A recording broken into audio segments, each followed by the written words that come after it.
શામળાજી તરફ જતો રસ્તો, 56 નંબરનો હાઈવે 6 મહિનાથી મોટા જાય છે. 6 મહિનાથી સર વિદ્યાર્થીઓ, નોકરિયાતો, ખેડૂતો હાજર હોય છે.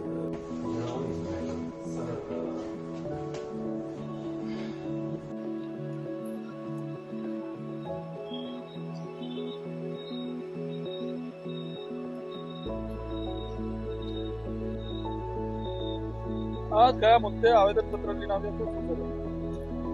આજે હાઈવે નંબર 56 અને એક 848 વાપી પારડીથી નાસિક જતો રસ્તો અતિ જર્જરિત છે અને વાપીથી શામળાજી તરફ જતો રસ્તો હાઈવે નંબર 56 આજે ઓગસ્ટ માસથી ભારે વાહનો માટે બંધ છે અને એટલા માટે 6 મહિનાથી આ વિસ્તારના ખાનપુરથી તો વાંસદાથી આવતા વિદ્યાર્થીઓ, ધરમપુર હાઈસ્કૂલમાં, કોલેજમાં ભણતા વિદ્યાર્થીઓને વારંવાર મુશ્કેલીઓ પડે છે. અનેક વાર આગેવાનોએ રજૂઆતો કરી છે, મામલતદારને, પ્રાંતને, સ્થાનિક નેતાઓને, સાંસદને, ધારાસભ્યોને, પણ આટલો સમય થયો છતાં કોઈ ઉકેલ આવ્યો નથી. તો હવે અમે છેલ્લે કલેક્ટરને જાણ કરી છે કે ભાઈ 6 મહિનાથી રસ્તો બંધ છે, તો ક્યારે ચાલુ કરવા માંગો છો? પ્રજા પીડાય છે. નોકરિયાતો, ખેડૂતો અને રોજે રોજનું મજૂરી કરતા મજૂરો, જે શહેરોમાં જતા આવતા કામદારો, એને ખૂબ જ મુશ્કેલી પડે છે.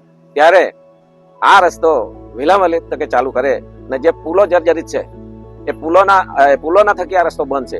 તો પુલો 6 મહિનાથી હજુ તમે રિપેર નથી કરી શકતા કે નવા નથી બનાવી શકતા. નવા બનાવતા જો કે વાર લાગે, પણ જે રિપેર કરવા જેવા હોય એને રિપેર કરીને વહેલા વહેલી તકે આ રસ્તો ચાલુ કરવો જોઈએ. અમે એ પણ વાત કરી છે કે કંઈક વૈકલ્પિક વ્યવસ્થા, કે માનો કે ધરમપુરથી બસ નીકળે અને જ્યાં પુલ જર્જરિત છે ત્યાં સુધી આ વિદ્યાર્થીઓ હોય કે કોઈ પણ મુસાફર હોય એને ત્યાં છોડે અને પેલી સાઈડે બીજી બસ મૂકીને ત્યાંથી આગળ જાય, એવી વૈકલ્પિક વ્યવસ્થા પણ કરે, એવી અમારી માંગણી છે.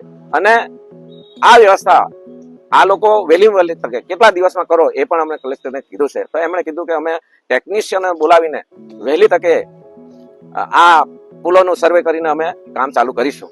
ત્યારે ડાંબરનું કામ પણ બાકી છે. જ્યાં પણ જો તમે ખાડા એટલા મોટા પડ્યા છે કે ધરમપુરથી અમારે વાપી જવું હોય તો કમસે કમ 1 કલાકનો રસ્તો થાય, તેની જગ્યાએ 2.5 થી 3 કલાક થઈ જાય છે. એમાં સમયનો પણ બગાડ થાય છે, પૈસાનો પણ બગાડ થાય છે. એટલા માટે આ રસ્તો વહેલામાં વહેલી તકે ચાલુ કરે અને પારડીથી નાસિક તરફ જતો રસ્તો પણ અતિ ખરાબ થઈ ગયો છે અને મોટા મોટા ખાડા પડ્યા છે. રોજે રોજ એક્સિડન્ટો થાય છે, કેટલાય જાનો ગુમાવી છે. ત્યારે એને પણ વહેલી તકે રસ્તો બનાવે અને પ્રજાને પડતી મુશ્કેલીઓમાંથી બહાર લાવે, એટલા માટે જ આજે અમે આવેદનપત્ર આપ્યું છે. કયા મુદ્દે આવેદનપત્ર આપ્યું છે? શું હતું? આજ રોજ કલેક્ટર સાહેબને અમે હાઈવે નંબર 848 અને હાઈવે નંબર 56માં લોકોને પડતી પારાવાર મુશ્કેલી બાબતે આવેદનપત્ર આપવામાં આવ્યું છે. એક તો રસ્તા ખૂબ જ જર્જરિત હાલતમાં છે. ચોમાસા પછી હજી રસ્તા રિપેર નથી થયા, એના લીધે ઘણા એક્સિડન્ટો થાય છે અને ઘણા જીવો ગયા છે એમાં. તો એ બાબતે રસ્તાને તાત્કાલિક રિપેર કરવામાં આવી. અને બીજું, જે અત્યારે 3 પુલો જે બંધ છે એ પુલો જર્જરિત હાલતમાં છે. તો એના માટે એક વૈકલ્પિક વ્યવસ્થા ઊભી કરવામાં આવે કે પુલની એક બાજુ સુધી એક બસ ચાલુ કરવામાં આવે, પછી ચાલીને લોકો સામે જાય, ત્યાંથી બીજી બસ માર્ગ વ્યવસ્થા માટે અને લોકોની અવરજવર માટે એવી વ્યવસ્થા ઊભી કરવા માટે અમે કલેક્ટર સાહેબને કીધું છે કે આ રીતના એક વ્યવસ્થા ઊભી કરો તો લોકોની મુશ્કેલી ઓછી થાય થોડી.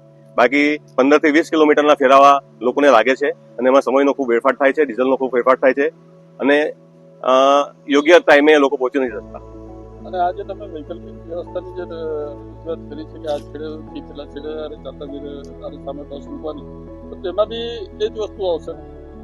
હા, પણ એટલે ત્યાં વ્હીકલ બસ જે હોય એનો ટાઈમિંગ આપો તમે કે આટલા વાગે અહીંયા બસ આવશે, તો ત્યાં બસ આવે, સમય એ ટાઈમે ત્યાં બસ ઉભી રાખવાની, તો લોકોને ખાલી પુલ જ પાર કરવાનો હોય ને. આ બાજુ ચાલીને પેલી બાજુ જવાનું. અને જો આપની માંગ ન સંતોષાય તો આગામી શું થશે?